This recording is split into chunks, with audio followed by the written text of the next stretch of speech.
ako lang mag-isa dito sa bahay. Gasto. Gusto kong gawin yung challenge na alam ko anong pangalan ng challenge na yun, pero sige, mamaya natin gagawin. Maglalagay muna ako ng kilay. Tutry ko, pero hindi talaga ako marunong maglagay ng kilay. Hindi talaga ako naglalagay kasi hindi ako marunong, pero gusto ko siyang gawin ngayon.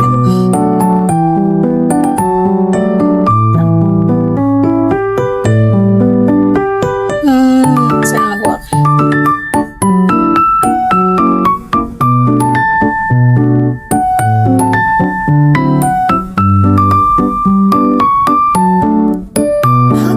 Ano yan? Nagkakawa sa buhay ko.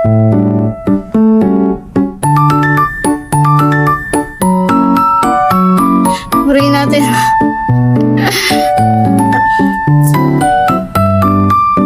So, ayan, binura ko na siya. Diba, di ako marunong. May gamit na ako neto sa salamin.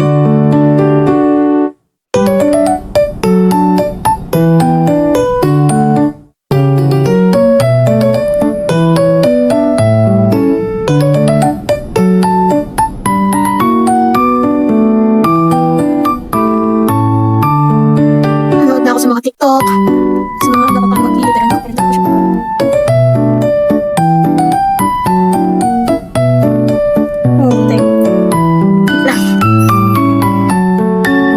Panibago ulit. Hindi na nagawa yung laro. So, sa kilay na lang ako nag-focus. Huwag na. Oo, huwag na. Hindi lang nag-get. Pero aaralin ko talaga. Ang experience sa self.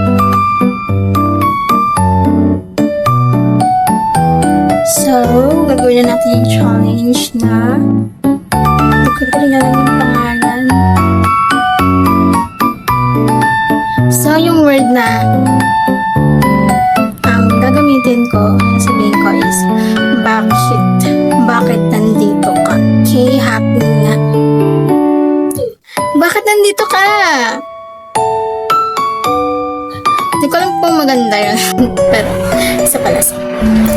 Bakit nandito ka? Next, disappointed.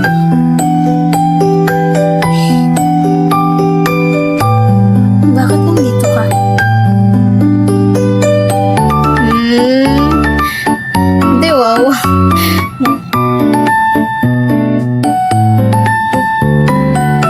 Bakit nandito ka? Kalam kong rinig yung boses ko. Pangahina. Last.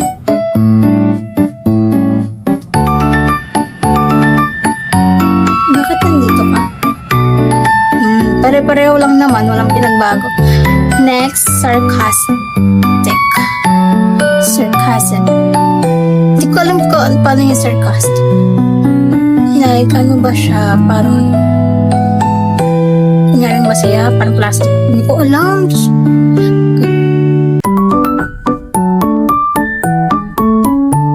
Bakit nandito ka?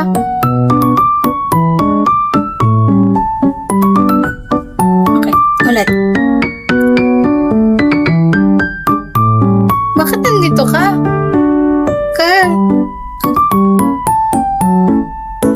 Bakit nandito ka?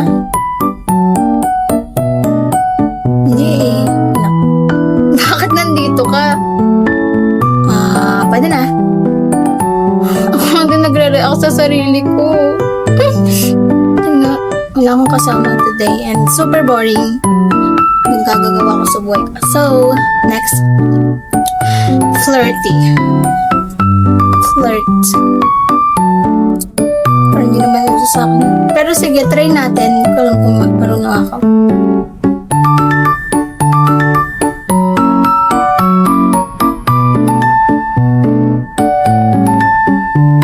Bakit nandito ka? Parang hindi naman ako flirty. Bakit nandito ka?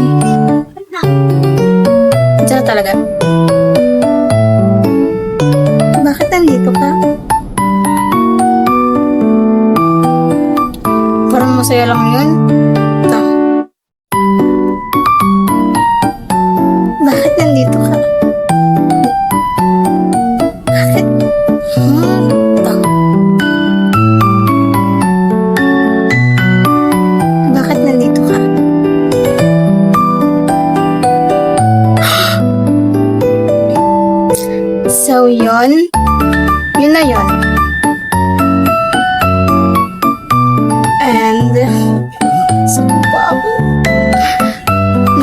ko siya kahit ako lang mag-isa. Wow. So, yun na nga. Bye!